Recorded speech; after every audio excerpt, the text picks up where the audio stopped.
This is a follow-up video to one I just posted, and I think I titled it CCW, Is It Your Responsibility? And I'm not going to rehash the details on that because I want to make this video somewhat short and succinct. So this video may not make sense unless you go watch that one first. But what I wanted to go over, first of all, is the reason I posted that video, the reason I gave that scenario, and why it was so open-ended was because I wanted to generate discussion.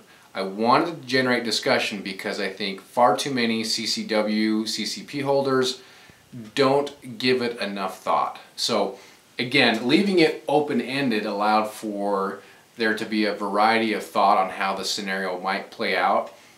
And on the surface, it was really quite easy to answer in that where the guy with the ASP is, I think what I say, 25 to 30 yards away, he's really not a direct threat to the couple. Also, remember, we're walking into this not knowing what preceded this argument and this excitement with the ASP as he's getting kind of excited. We don't know who's the aggressor and who's not. So walking into situations like that, it's good to role play. We can't ever come up with every scenario, but I wanted people to start thinking about it. That was my main motivation. Now let's jump to what actually happened. It's a little bit different than how I described it, and I'll show you why and how what actually happened. But I am going to use some awesome graphics, some digital graphics you've never seen before. This is going to be cool. Hold on to your socks because this is some new fancy YouTube stuff you've never seen before. Here's our fancy graphics. You can tell what kind of budget I'm on, can't you? Okay, so this obviously isn't going to be to scale, but here is the mall, and you're looking about the mall entrance right here. You got, you know, kind of a sidewalk, and here's the road, and then here's where you got a bunch of cars. And these are just the surface roads that are feeding the parking stalls. So more or less is what it was like. So we parked somewhere down here. We come walking up, and at the time, this happened a long time ago, I had just my two oldest, which were young at the time. So my wife was holding one, I was holding the hand of my oldest boy. And we crossed this main street right here, and we were on the sidewalk. Now the commotion was going on right here. So you had the male and the female here, and then about that 25 to 30 yard distance, and you had the guy, we'll just put a little asp in his hand here. So actually this is where I heard the commotion, is about coming off the street and getting onto the sidewalk. And really what it was is I couldn't see past these cars to see what was actually going on. I could just hear it. So as my wife and the two kids were here, I let go of my boy's hand and gave him to my wife and just said, go into the mall and be done. Now at this point I started heading over just to see what was going on. I had no other intentions. I had no intentions of playing hero. I just wanted to see what was going on. Honestly, depending on the severity of it, would I have interjected? You know, yeah, maybe, depending on the scenario. But as I'm going over, I get to about this point, and I can see these two, and then I can see him with his asp. And honestly, I think by the time I got here, it was already starting to wind down because I could hear her talking to the boyfriend and saying, hey, let's go, let's go, let's go. These two are still going at it.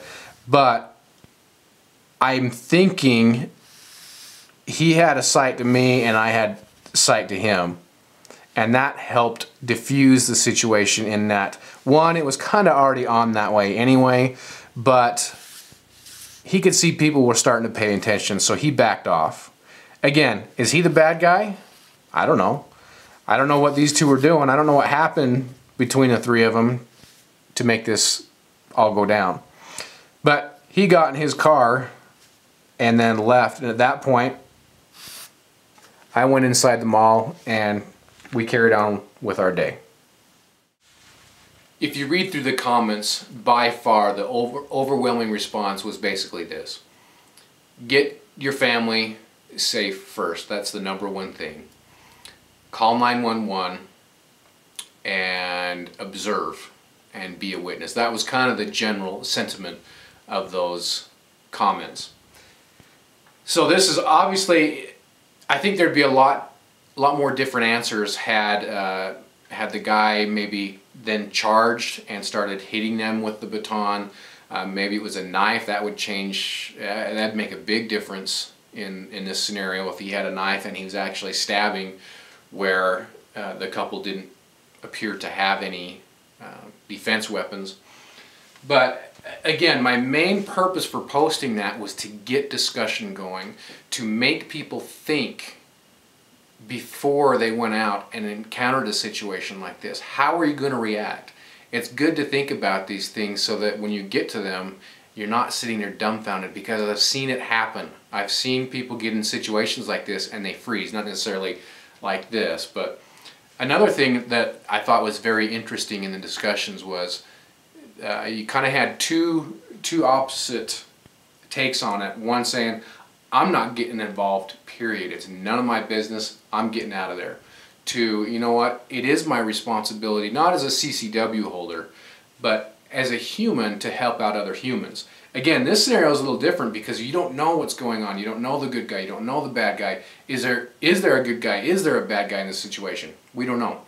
I also did a little bit of play on words, and that is it your responsibility? And I say yes. Now, before you start pounding angrily on that keyboard on the comments, hear me out. It's not necessarily our responsibility to get directly in this situation, right? Let's talk about this situation. I wouldn't get directly involved in it yet because I just don't know enough about it, and there wasn't a direct threat to anybody in that situation.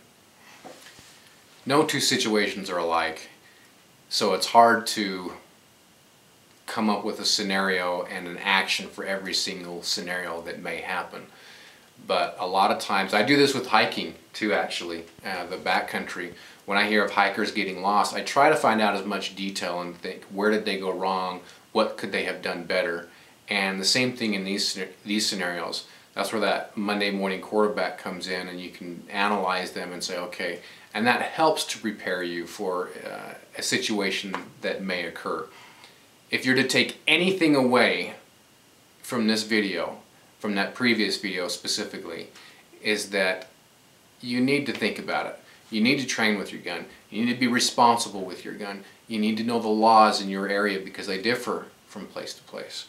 That's really the takeaway that I wanted to get out there with these videos. So I hope you guys enjoyed it. I did. There's a lot of good discussion going on, some heated discussion going on. As long as we can keep it adult, hey, spirited discussion isn't a bad thing. Thanks for watching, guys. This was kind of an interesting, fun one for me. I would think the same for you based on the comments. But as always, thank you. I mean it, and it's been a lot of fun. We'll see you.